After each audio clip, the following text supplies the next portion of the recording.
Manomelanja ny sehatra ny fahasalamana ihany koa ny vadin'ny flora Matovoanga Rajonary Mampianina antony nanoloran'ny OMS maroboninahitra ho azy zany omaly tetsy amin'ny trano fandraisam-bahiny Carlton Nanosy. Ntoloran'ny sampandràra iraisam-pirenena misahana ny fahasalamana na ny OMS maroboninahitra Ramatoa Rajonary Mampianina Voangy vadin'ny filoham-pirenena noho ny fitondrany anjara birikiny amin'ny ady amin'ny homamiadana mahazo ny fitaovam-pananan'ny vehivavy na cancer gynécologique.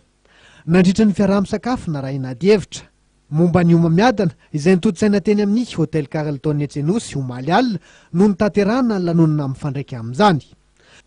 Laza Ramatoa Rajonary Mampianina Voangy nandritra ny fandraisam-pitenenana nataony fa mametraka ho laharam-pahamehana ny sehatry ny fahasalamana indrindra ny ady amin'ny cancer gynécologique.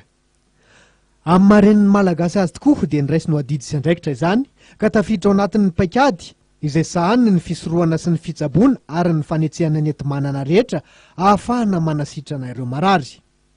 Resy lahatra kosa ny UNFPA sy ny OMS nandritra ny kabarin'ny fanesina nataon'izy ireo amin'ny finiavan-tena avy amin'ny Ramatoa Rajonary Mampianina Voangy vadin'ny filoham-pirenena amin'ity ady sarotra izay sahaniny ity.